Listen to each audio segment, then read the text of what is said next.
메리 크리스마스. 우리 옆에 있는 분들 한번 인사 나누죠. 성탄 축하합니다. 메리 크리스마스.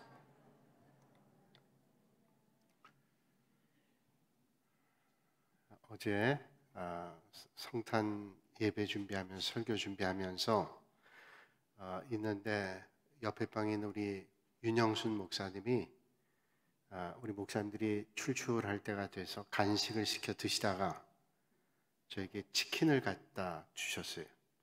프라이드 치킨을. 한 4시쯤 됐는데 아주 출출할 때 맛있게 먹었습니다. 저만 먹은 게 미안해서 한번 찍었어요. 저 치킨입니다. 근데 이 치킨을 맛있게 먹다가 좀 치킨이 이상했어요. 먹다 보니까 참 이상했습니다. 이상하게 치킨이 다리하고 날개만 있는 겁니다. 저 치킨입니다. 가만 보세요. 치킨이 이상하게 다리하고 날개만 있는 겁니다. 저걸 보면서 마음이 좀 찡했어요. 왜냐하면 다리와 날개만 있는 이상한 치킨이 아니라면 틀림없이 옆방에서 누군가는 목, 발, 퍽퍽한 몸통살만 먹고 있을 거 아니에요. 그래서 그걸 보면서 좀 미안하기도 하고 고맙기도 했어요. 아마 목사님이 몸통 다리만 사오진 않았을 거예요. 그런데 저도 먹다 우연히 보니까 몸통은 없고 다리하고 날개. 여러분 아시죠? 치킨은 다리하고 날개가 맛있는 거. 그것만 갖다 줬어요. 그래서 우리 목사님들의 마음이 느껴졌습니다. 치킨보다 훨씬 맛있는, 아마 먹던 중에 가장 맛있는 치킨을 어제 먹었습니다. 그렇죠?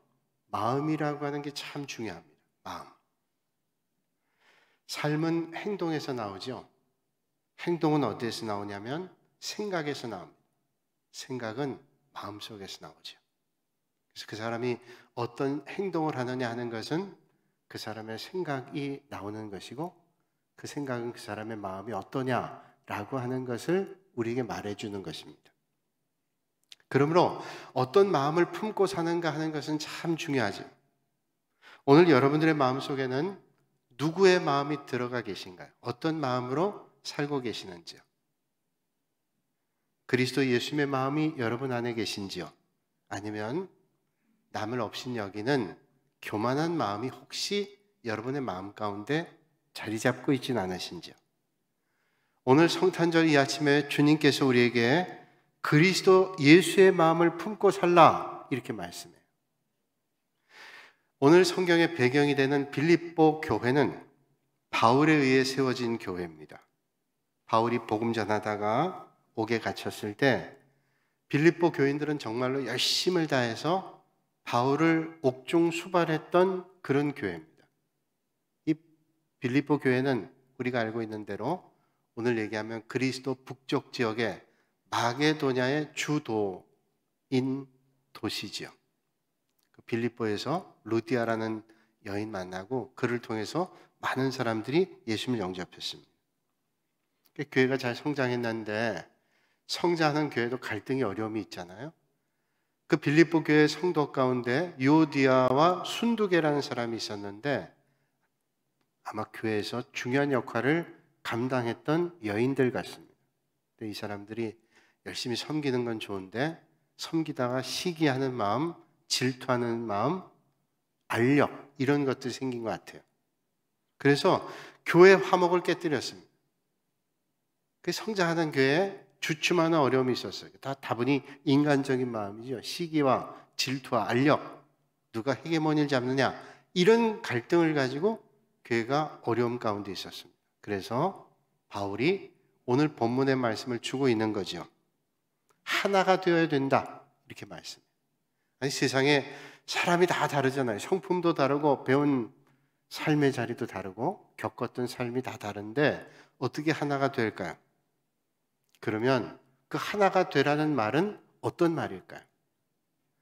우리는 흔히 생각하기를 서로 간에 내가 양보만 하면 하나 될 수 있다. 그래, 내가 양보하지 뭐. 참 좋은 마음이에요. 내가 2개 갖는 게 마땅한데 하나만 갖지 라고 하는 양보하는 마음 중요합니다. 그런데 양보만 하면 하나가 되느냐? 절대로 그렇지 않습니다. 양보한다고 하나 되지 않아요. 내가 기껏 너보다 하나 덜 가지고 하나를 양보했는데 상대방이 상식적으로 참 고맙다 생각하면 되는데 그렇지 않을 때 있어요. 그나마 있는 하나마저도 더 빼앗고 싶어하는 마음을 가질 때도 있습니다. 양보한다고 하나가 되질 않아요. 우리를 근본적으로 하나가 되는 건 뭘까요? 성경은 말씀하죠. 너희 안에 이 마음을 품으라. 곧 그리스도 예수의 마음이니. 어떤 마음을 품어야 돼요? 이 마음을 품어야 되는데 곧 그리스도 예수의 마음을 품어야 된다. 그러니까 우리가 그리스도 예수의 마음을 중심으로 할 때 하나가 될 수 있다는 거죠. 자, 그렇다면 하나가 되기 위해서 예수님의 마음을 품어야 된다 이렇게 말씀하고 있는데 그렇다면 도대체 예수님의 마음이라는 것은 어떤 것을 예수님의 마음이라고 하고 있는가요? 동물원에서 원숭이를 키우던 사육사가 있습니다. 원숭이를 돌보는데 얼마나 원숭이를 사랑하고 좋아했던지 이 사육사가 원숭이를 사랑한 나머지 원숭이가 돼버렸어요. 그렇다면 여러분 믿을 수 있을까요? 원숭이를 너무 사랑해서 내가 원숭이가 돼버렸다. 아마 여기 있는 분이 한 분도 믿지 않을 거예요. 그런데 이 사실보다도 더 믿을 수 없는 사실이 있습니다. 하나님께서 우리를 사랑하셔서 하나님이신 그 아들을 우리를 위해서 이 땅에 보내주시고 그래서 인간이 되셨어요. 그런데 그것 정도가 아니라 그 인간을 우리를 위해서 십자가에 달려 죽게 하셨다. 이거는 사육사가 원숭이가 된 것보다도 더 놀라운 일이고 믿을 수 없는 대단한 사건이지. 그것을 성경은 이렇게 말씀하고 있습니다. 그는 근본 하나님의 본체시나 하나님과 동등됨을 취할 것으로 여기지 아니하시고 오히려 자기를 비워 종의 형체를 가지사 사람들과 같이 되시고 사람의 모양으로 나타나서 자기를 낮추시고 죽기까지 복종하니 가셨으니 곧 십자가에 죽으십니다. 성경은 그 사건을 이렇게 말씀하는 거예요. 하나님이신데 하나님과 똑같다고 여기지 않고 하나님 말씀에 복종해서 인간의 몸으로 이 땅에 오셔서 죽기까지 복종하셨어요. 십자가에서 죽으셨습니다. 예수님은 하나님이시기를 포기하시고 이 땅에 오셔서 인간으로 사실 뿐만 아니라 우리를 위해서 대신 죽으셨다. 그래서 바울은 빌립보 교인들에게 말씀하죠. 너희 안에 이 마음을 품으라. 곧 그리스도 예수의 마음이니. 이런 예수님의 마음은 먼저 자기를 비우는 거죠. 예수님 마음이 뭘까요? 하나가 되기 위해서 예수님 마음을 가져야 되는데 예수님의 마음은 뭐냐? 비우는 거예요. 비우는 거. 어떤 사람이 많은 문제를 가지고 아주 유명하고 덕망이 있는 수도사를 찾아갔습니다. 수도원의 수도사를 찾아가서 자기의 고민과 문제를 얘기합니다. 내가 이런저런 고민 가지고 있습니다. 쉴 새 없이 계속 얘기하는. 중간에 좀 말을 끊고 수도사가 뭘 얘기하고 싶은데 말 들어갈 틈을 안 주고 계속 얘기하는 겁니다. 듣고 있던 수도사가 가만히 찾아온 사람의 찻잔에다가 차를 붓습니다. 차를 붓는데 그 찻잔에 아직도 차가 남아있는데 차를 부으니 계속 찻잔이 넘치겠죠. 물이 흘러 넘칩니다. 그런데도 수도사는 계속 찻잔에 물을 붓습니다. 이게 넘쳐가지고 흘러서 상 위에서 이제 떨어지게 생깁니다. 계속 얘기하고 있던 상담자가 말을 멈추고 얘기해요. 아이 수도사님, 지금 이렇게 물이 차고 넘치는데 계속 부으시면 어떡합니까? 그러자 수도사가 대답을 했죠. 당신은 지금 당신 생각이 꽉 차 있어서 내가 어떤 말을 해도 내 말을 들을 여지가 없습니다. 그럴 여유가 없으니 당신 마음은 바로 이 넘치는 찻잔과 같습니다. 어떤 말을 해도 들을 여유가 없어요. 계속 말을 내뱉느라. 그렇죠.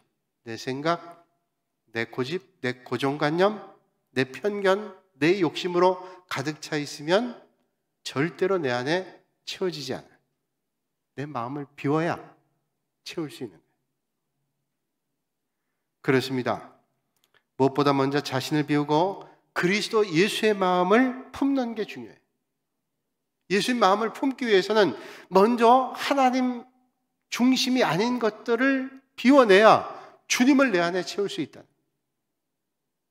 내가 얼마나 일을 많이 하고 섬기는 것 중요한 게 아니라 그리스도 예수님의 마음을 품고 일하고 섬기는 게 중요합니다.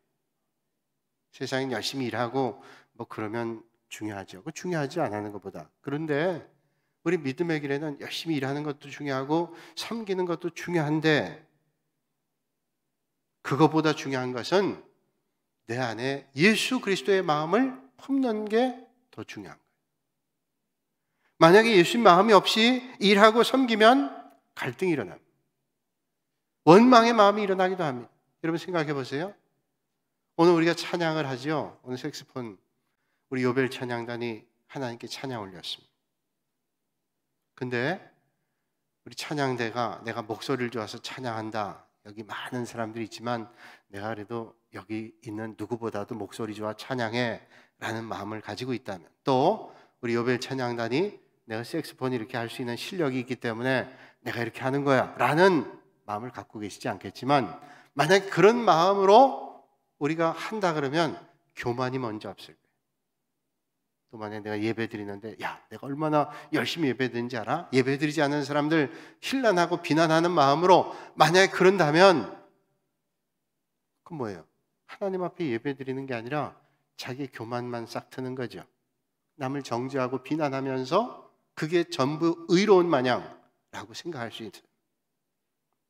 교회에서 뭔가를 섬기면서 나는 하는데 넌 왜 하지 않느냐라고 말한다 그러면 원망이 일어나죠. 교만하고 원망이 일어나서 하나도 은혜도 안 돼요. 그러니까 뭐예요?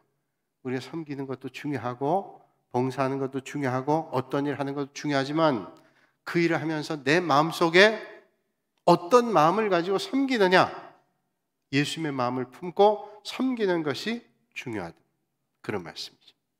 그래서 뭘 하든지 주님 마음을 품고 일해야 모두가 은혜되고 주님 마음을 품고 예수님을 섬겨야 모두가 은혜가 돼요. 생각해 보세요. 야, 부족한 내가 주님을 찬양할 수 있으니 얼마나 감사해. 내가 부족한데 여러 주일학교 학생들 가르칠 수 있으니 얼마나 감사한지, 내가 부족한데 이렇게 섬길 수 있으니 얼마나 감사한지, 그리고 나는 이렇게 섬길 수 있는 여건이 있고 또 은혜가 있으니 얼마나 감사한지 생각해 보니까 감사. 그러면 하나도 문제가 안 돼요. 그런 마음 가지고 주님 몸된 교회를 섬기면 오직 하나님이 영광 받고 우리는 은혜만 받을 뿐이죠. 어줍지 않게 별거 아닌 거 가지고 교만이 들어옵니다. 야, 나는 이렇게 섬기는데 너희 뭐야? 라는 마음을 가지고 있어요. 잘못된 거죠. 주님 그래서 이 마음을 품어라. 그리스도 예수의 마음이다 라고 말씀하죠. 그래서 주님 말씀합니다. 만일 누가 말하려면 하나님의 말씀하는 것 같이 하고 누가 봉사하려면 하나님의 공급하시는 힘으로 하는 것 같이 하라 말씀하고 있어요. 베드로전서에. 그러니까 그리스도인 말하는 것도 하나님께서 말씀하시는 것 같이 하고 일하고 봉사하는 것도 하나님께서 일하시고 봉사하는 것 같이 그렇게 하라고 말씀하고 있습니다. 그것이 바로 예수님 마음을 품는 거예요. 예수님 이 땅에서 하나님의 아들로 누리실 수 있는 모든 영광과 특권 버리셨어요. 세상에 하나님의 아들이면 얼마나 존귀한 분이에요. 이 세상의 왕도 권세 잡은 사람도 존귀하게 여기죠. 그런데 비교할 수 없는 분이에요. 하나님이신 분이, 그 독생자이신 아들도 하나님이신데 그분이 인간의 몸을 입고 오셨어요. 그리고 하나님으로서 누릴 영광과 권세와 존귀를 다 버리셨어요. 그리고 완전히 비우셨어요. 우리를 구원하시기 위해서. 그게 바로 예수님의 마음을 품는 것입니다. 그런데 여러분, 비우면 하나님이 높여주세요. 비우면 하나님이 채워주십니다. 비우면 하나님의 은혜가 가득 차요. 오래전에 본 책 가운데 줄 베르네의 소설인 비밀의 섬이라는 책이 있습니다. 이 비밀의 섬이라는 책을 보면 그 섬에 갇혀 있었던 5명의 포로가 탈출하는 이야기가 나옵니다. 이 포로가 탈출할 때 어떻게 탈출하는가 하면 열기구 있죠. 뜨거운 공기를 넣어가지고 하늘에 높이 뜨는 풍선, 열기구입니다. 터키 갑바도기아 같은 경우에 열기구 많이 뜨잖아요. 그는 버너에 불을 지피면 뜨거운 공기가 위로 올라가는 원리로 띄우는 풍선입니다. 그 섬에 간수들이 열기구를 가지고 그 섬을 밖으로 나갔다 왔다 하는데 그 열기구에 바람을 넣고 있었어요. 그런데 이 5명의 포로들이 탈출하기 위해서 그걸 탈취합니다. 탈취하고 열기구에 5명이 바구니에 올라탔어요. 그리고 열기구에 줄을 끊었습니다. 그러니까 열기가 하늘 높이 뜨잖아요. 섬이니까 바로 바다로 들어섰습니다. 근데 문제는 뭐냐면 바다로 들어섰는데 열기구는 떴긴 떴는데 버너를 가져오질 못했어요. 버너가 없으니까 열이 떨어지면 이 열기구는 아래로 내려오는 거예요. 이제 바다 한가운데로 들어왔는데 그 섬으로부터 멀어지긴 했는데 이제 열기구가 떨어지니까 문제죠. 그래서 이 열기구를 띄우기 위해서 어떻게 했냐면 그들이 가지고 있는 걸 버리기 시작합니다. 훔쳤던 무기도 버리고 또 그이 가지고 있던 무거운 신발도 버리고 아주 버릴 수 있는 최대한을 다 버렸어요. 버리니까 다행스럽게 열기구가 또 뜨기 시작합니다. 야, 버릴 때는 아쉬움이 있었지만 탄성을 쳤습니다. 야, 살았구나. 그런데 열기구 안에 있는 뜨거운 공기는 식기 마련이에요. 또 한참을 가다가 또 내려오기 시작합니다. 밑에는 파란 물이, 파란 파도가 출렁이는 거예요. 큰일 났어요.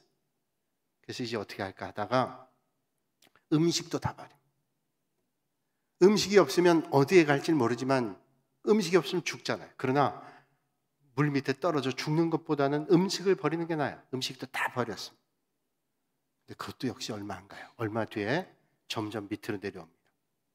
이제 물에 빠져 죽게 생긴 거예요. 어떻게 했냐면 한 사람은 제안합니다. 이러다 물에 빠져 죽는 것보다는 우리가 살아야 되니까 여기 열기구에 매달린 바구니를 떨어뜨리죠. 그럼 우리는 타고 있는 데가 없는데 그럼 어떻게 하냐면 우리의 몸에 열기구와 바구니를 연결하고 있는 줄을 칭칭 매는 거예요. 5사람이 줄을 매고 열기구는 바닥에 떨어뜨려요.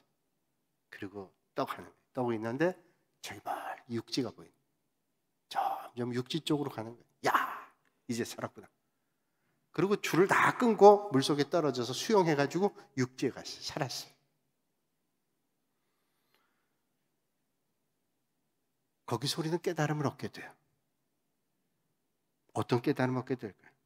우리가 하나님께로 나갈 때, 하나님께 올라갈 때 불필요한 것들 끊어야 돼요. 그래야 주님께 올라가요. 불필요한 걸 붙잡고 있을 때 우리는 바닥으로 떨어지는데 그 줄을 끊어야 주님께로 올라갈 수 있어요. 오늘 아침에 끊어야 될 걸 끊으시고 주님 앞에 나가시는 성탄의 아침이 되시기를 주님의 이름으로 축복합니다. 그래서 주님 말씀하죠. 이름으로 하나님이 그를 지극히 높여 모든 이름 위에 뛰어난 이름을 주사 하늘에 있는 자들과 땅에 있는 자들과 땅 아래에 있는 자들로 모든 무릎을 예수의 이름에 꿇게 하시고 말씀합니다. 예수님은 스스로를 낮추셨어요. 비우셨습니다.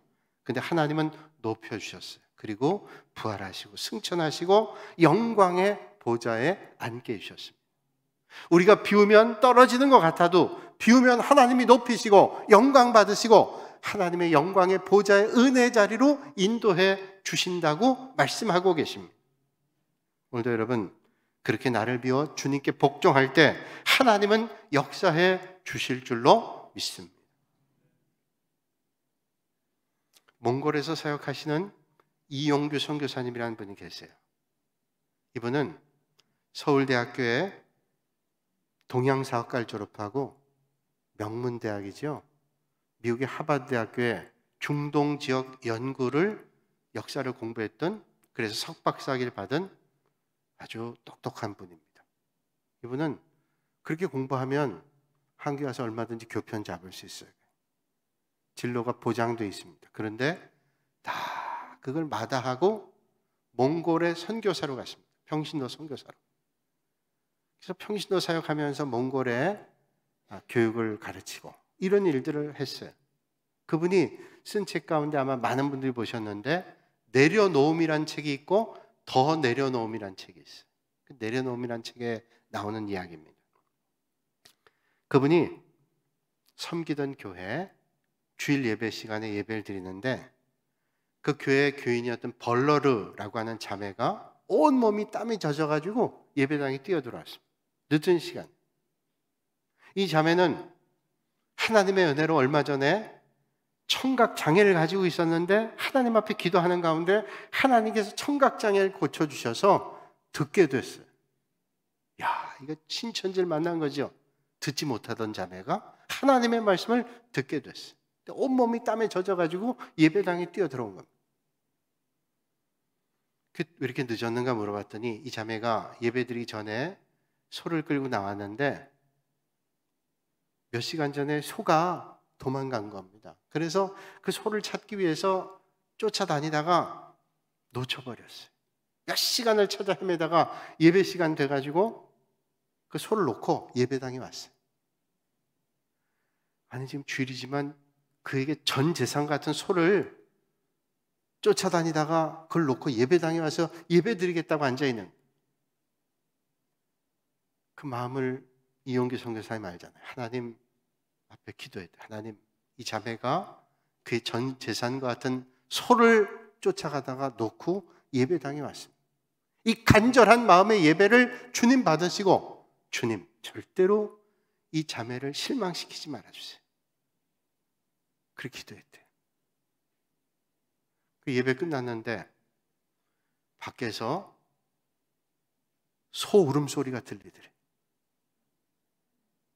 아니 소 울음소리가 밖에 들려요. 그래서 순간적으로 다 뛰쳐나간 거예요. 근데 아니나 다를까 이 벌러르란 자매 소가 그 앞에서 울고 있는 거예요. 놀라지도 않았어요. 아니 난 놀래요. 왜? 이 소가 집으로 가야지 예배당을 찾아왔어요. 놀랍지 않아요? 이 소가 집에 가야지 알지도 못한 예배당을 찾아왔어요. 이용규 선교사님이 이런 고백했어요. 하나님께 내려놓는 것은 잃는 것이 아니라 얻는 것입니다. 여러분, 하나님을 위해 비워놓는 것은 잃는 게 아니라 얻는 것입니다. 전 여러분들이 하나님을 위해 비우심으로 채워지는 은혜가 있으시기를 주님의 이름으로 축복합니다. 그래서 주님 말씀하죠. 하나님이 그를 지극히 높여 모든 이름 위에 뛰어난 이름을 주사. 사랑하는 여러분, 오늘도 주님 위하여 자기를 비워 전적으로 말씀에 순종하며 사는 사람에게 하나님은 반드시 모든 이름 위에 뛰어난 이름을 얻게 해 주실 것입니다. 하나님 먼저 하는 사람에게 하나님께서 이런 은혜를 채워주신다는 거예요. 그러므로 진정한 그리스도인은 언제 어디서나 예수님의 마음을 품고 사는 사람. 언제 어디서나 예수님의 마음을 품고 사는 거예요. 오늘 성탄절 이 아침에 예수님의 마음이 우리의 심령 안에 들어와 날마다 예수님의 마음을 품으시는 여러분들이 되시길 바랍니다. 서커스를 보려고 줄을 선 가난한 아버지와 아들이 있어요. 아들이 서커스 보는 걸 너무 좋아하는 거예요. 그래서 내가 너 오늘 서커스 보여줄게. 그래서 아버지가 돈을 아껴가지고 서커스 다녀와서 거기 보기 위해서 줄 서서 입장료를 사기 위해서 줄을 서 있습니다. 이제 창구가 점점 다가오는 거예요. 아버지는 준비한 돈을 꺼냅니다. 꺼냈는데 돈을 세보는데 돈이 모자란 모양인지 자꾸 세보다가 또다시 세고 또다시 세고 그러다 주머니를 뒤적거리기 시작합니다. 뒤적거려. 세보고 뒤적거려. 돈이 부족한 거예요. 틀림없이 돈을 맞춰왔는데 부족한 겁니다. 막 당황된 얼굴이 보이는 거예요. 생각해보니까 올 때 교통비 오다 뭘 산 거를 깜빡 돈 얼마가 모자라. 막 당황이 있는데 뒤에 있는 분이 툭툭 치더니 선생님 여기 선생님 돈 떨어졌네요. 그 돈을 집어주는 거예요. 그 사람 돈 아닌 거 알아요. 뒤에 있는 분이 가만 보고 있으니 남루한 부자간에 서커스를 보기 왔는데 돈 뒤지는 행색이 돈이 없는 거예요. 자기 돈을 떨어뜨리고 그걸 건네줬어요. 얼마나 따뜻한 마음의 이야기예요. 얼마나 아름다운 배려예요. 예수님의 마음을 닮은 사람은 이런 사람이 아닐까요? 사랑하는 여러분, 지금 여러분은 어떤 마음으로 주님 따르고 계신지요? 예수님은 이 성탄절에 자신을 완전히 비우시고 우리에게 오셨습니다. 그 비우심 때문에 우리는 구원받게 됐습니다. 그것이 오늘 성탄절을 통해서 우리가 배워야 될 마음입니다. 이런 주님의 마음을 본받는 사람들이 다 되셔서 부디 하나님께 영광 올려드리시고 정말로 아름답고 귀하고 복된 삶을 누리시는 여러분들이 되시기를 주님의 이름으로 축복합니다. 거룩하신 아버지 하나님, 오늘 성탄절 이 아침에 주님의 이 땅에 오심을 찬양하고 예배할 수 있도록 은혜 주시니 감사합니다. 이 마음, 예수 그리스도의 마음을 우리에게 배우라고 말씀하신 그 주님의 음성을 들으며 주님의 뜻 안에서는 복된 귀한 성탄절 되게 하여 주시옵소서. 예수님의 이름으로 기도하옵나이다. 아멘.